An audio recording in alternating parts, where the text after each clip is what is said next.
de votre voyage à Cuba? Donc j'y allais pour des raisons, disons, familiales, puisque mon père a été enterré là-bas. Il est mort en 79. Ah, c'est assez touchant. Et c'est inscrit dans l'histoire cubaine, c'est curieux. Une histoire étrange, vous allez voir.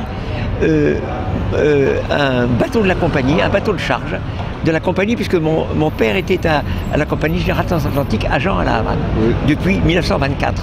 C'est donc déjà ancien. Et donc, nous sommes en 1960, et un bateau, la Coubre, part d'Anvers chargé d'explosifs, à destination à La Havane. C'est la révolution qui est arrivée début 59. Donc depuis plus d'un an, la révolution est installée. Un bateau chargé d'explosifs arrive.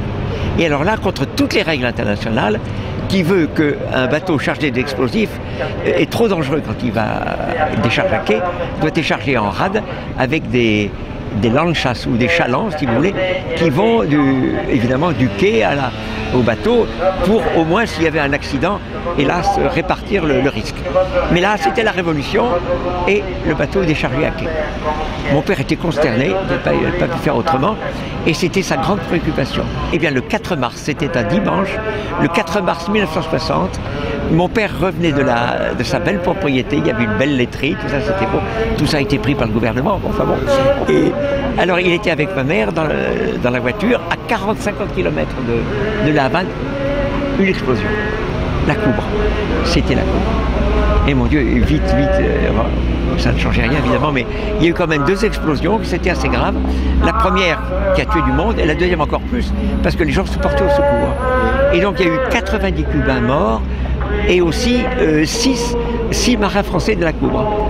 Et alors, chose touchante, c'est que j'ai vu ça de mes yeux, le nom, je l'ai retenu que le nom de Baron pour l'un.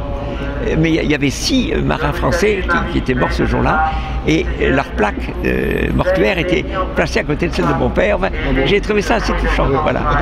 Voilà. Et alors sur la tombe commune à tous ces Français, il y avait marqué en français colonie française de Cuba. Colonie française. Et le cimetière est immense. C'est le cimetière de Colón au Vedado, c'est-à-dire la partie ouest de La Havane. Et il y a 3 millions. C'est un cimetière colossal, 3 millions de personnes enterrées, et enfin voilà, mais c'est vous dire que... Alors maintenant, c'est ça, j'ai vu des restes de la Coubre, parce qu'ils sont exposés, et on voit le timon, on voit l'énorme fonte, enfin le lame qui était le gouvernail. Voilà l'histoire de la Coubre. Je trouve qu'elle est assez intéressante, et qui est entrée dans l'histoire cubaine, n'est-ce pas, voilà, c'est assez curieux. Alors, omniprésent, je dois dire, le Che Guevara. Je ne sais pas si c'est à contre-cœur ou parce qu'ils subissent, je ne sais pas, ça je ne peux pas vous dire exactement.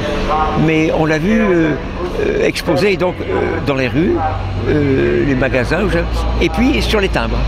Donc c'est extrêmement répandu. Et alors, vous connaissez l'histoire bien sûr, mais il était d'origine argentine. Il a connu Fidel Castro à Mexico, et puis après la guérilla à partir de 1955. Bon, la prise du pouvoir en 1959. Là, il était un révolutionnaire assez, comme vous savez, assez important. Il a été tué finalement en 1967, en octobre 1967 en Bolivie. Il voulait, comme vous savez, collectiviser les terres. Il proposait ça là où il allait. Il faisait des focos, c'était des foyers. Il voulait créer des foyers de guérilla un peu partout. Et alors, il ne disait pas, c'est quand même extraordinaire, il ne disait pas un Vietnam. À l'époque, il y a le Vietnam, c'était la guerre entre les Américains et les communistes d'Indochine, une guerre terrible. Il n'en fallait pas un, il en fallait 100. Donc alors on a parlé à son sujet de sainteté féroce, parce qu'il a quand même donné sa vie à la Révolution, et ça c'est vrai, un peu comme un Christ, mais c'est un Christ cruel, qui a lui-même tué. Il n'a rien à voir avec le Christ qui a donné sa vie. Et aimer ses ennemis, ça c'était autre chose. Et il avait déclaré à New York, à l'ONU, en 1964, 3 ans avant de mourir, qu'il était à la disposition de la Révolution. Et donc, éventuellement, il pouvait peut-être... il avait annoncé un peu sa mort. Ah bon? Il y a des choses assez étonnantes. Oui, ça frappe un peu.